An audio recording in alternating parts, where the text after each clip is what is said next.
챔피언스리그 4강 1차전은 도르트문트의 홈구장 BVB 슈타디온 도르트문트에서 열립니다. 해당 구장은 81,365의 관중이 들어서는 유럽에서 가장 큰 구장 중 하나인데요. 홈 열기는 그 어느 팀보다 뜨겁기로 유명합니다. 1차전에서 득점을 만들어야 2차전을 포함한 180분 경기에서 승리할 수 있습니다. PSG는 이미 이번 시즌 도르트문트와 맞붙었는데요.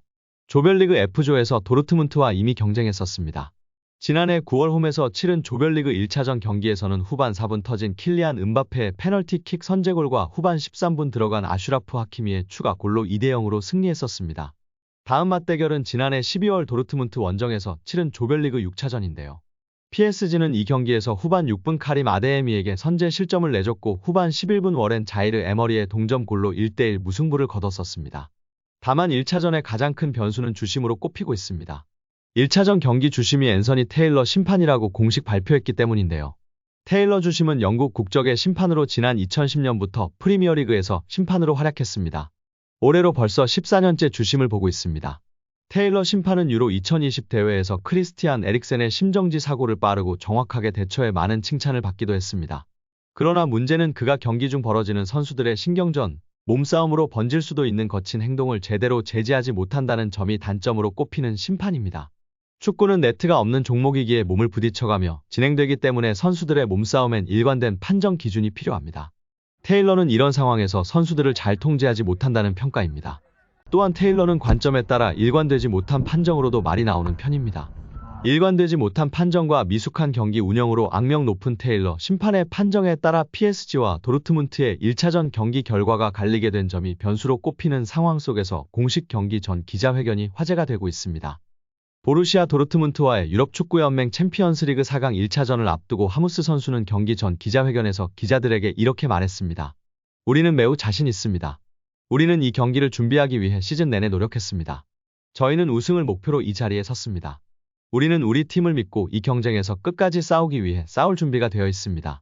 보루시아 도르트문트는 우리가 조별리그에서 뛰었던 팀이기 때문에 우리는 그들을 잘 알고 있습니다. 우리는 내일 경기를 위해 우리 자신의 자질에 대해 모든 자신감을 가지고 있습니다. 작년 12월에 여기서 뛰었을 때보다 지금은 한 팀이 된 것 같습니다. 우리는 이제 서로를 더 잘 알고 있습니다. 우리는 정말 가족이 되었습니다. 우리는 누가 경기를 할지 모르기 때문에 모두가 훈련을 열심히 합니다. 모든 선수들이 기회를 얻기 위해 무엇을 해야 하는지 알고 있고 저는 그것이 팀에 매우 좋은 일이라고 생각합니다. 저는 선발 명단에서 제 자리를 차지하기 위해 매일 열심히 준비하고 있습니다.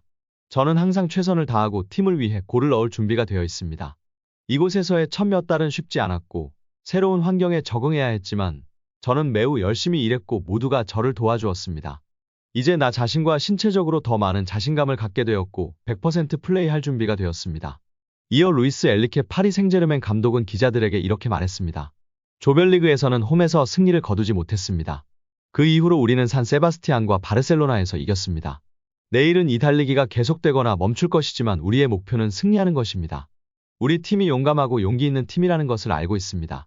우리는 유럽에서 독특한 경기장에서 경기를 할 것이고 팬들에게 가능한 한 많은 기쁨을 줄 수 있도록 노력할 것입니다.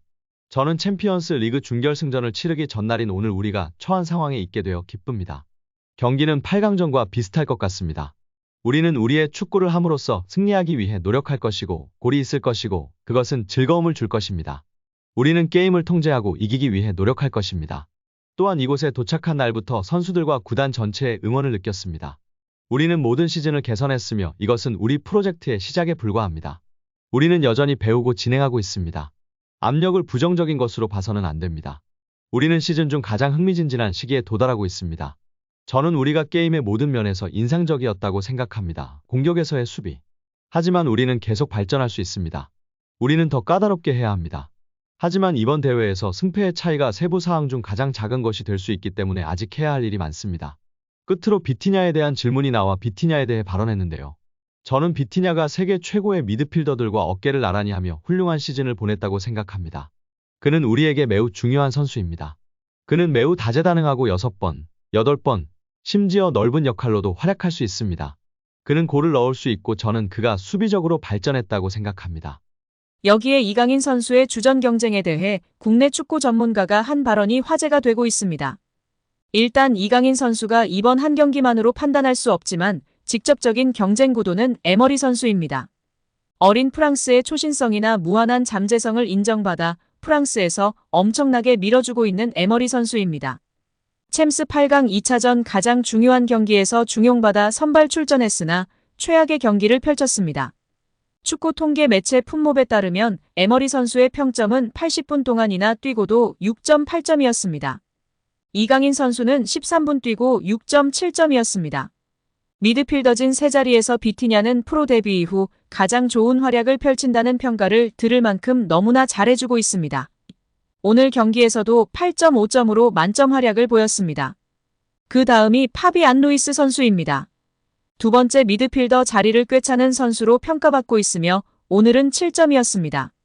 교체 투입되었던 아센시오, 우가르테 선수는 6.5점, 6.2점으로 확실히 이강인 선수에 비해 파괴력이 떨어지고 불안정한 모습을 보이고 있습니다. 교체 선수 1순위는 이강인 선수이며 직접적으로 경쟁해야 할 주전 경쟁 선수는 에머리, 파비안 루이스 선수로 볼 수 있습니다. 덴벨레, 음바페는 고정이고 왼쪽에 직선적이고 빠른 플레이를 펼치는 바르콜라 선수도 엘리케의 중용을 받고 있기 때문에 미드필더 자리에서 싸워 이겨야 베스트 11에 들 수 있는 상황입니다. 사실상 우승 확정인 리그 경기에서 덴벨레나 음바페의 휴식 차원으로 땜빵되기보다는 미드필더 자리에서 계속 뛰면서 존재감을 확실히 발휘하면서 눈도장 찍어서 챔스 4강전에는 에머리 선수를 대신하여 선발 출전했으면 좋겠습니다. 여기에 국내 축구 전문가는 이강인이 프랑스 매체의 혹평을 받고 있으나 객관적인 시선이 아니라고 주장하며 화제가 되고 있습니다. 축구 통계 매체 소파스코어, 풋몹 등을 통해 선수들의 평점을 순위별로 나열해보면 이강인은 파리 생제르맹 선수 중 9위에 위치하고 있습니다. 심지어 많은 언론이 이야기하던 아센시오, 에머리, 솔레르보다 높은 순위입니다. 비슷한 평점으로 높게는 7위까지도 가능한 순위인 상황입니다. 축구 통계 매체는 언론사의 주관적인 평가가 아닌 기회 창출, 키패스, 드리블 성공률, 패스 성공률 등을 기반으로 평점을 내리는 매체들이기 때문에 객관적이라고 볼 수 있습니다. 매체에 따라 키패스의 점수를 더 많이 주느냐, 공격 포인트의 점수를 더 많이 주느냐의 차이가 있을 뿐입니다. 이러한 객관적인 자료를 통해 알 수 있듯이 이강인 선수가 아시안게임, 아시안컵, 부상 등으로 많은 변수가 있었음에도 팀 내에서 자신의 몫을 충분히 해내고 있다는 점을 명백하게 알 수 있었습니다. 이강인 선수가 결국 객관적으로 에머리, 솔레르, 아센시오보다 더 나은 모습을 보여주고 있습니다. 근소한 차이지만 하무스보다도 더 나은 모습이며 위카 에르난데스, 다닐루 페레이라와 비슷한 경기력을 보이고 있는 것입니다. 한편 슈퍼컴퓨터도 PSG의 손을 들어줬습니다. 축구 통계 매체 옵타가 데이터를 기반으로 분석한 결과 PSG가 결승에 올라갈 확률은 58.94%에 달한다고 밝혔습니다. 도르트문트 41.06%보다 18% 가까이 높은데요. PSG가 6대4 정도로 유리하다고 해석할 수 있습니다.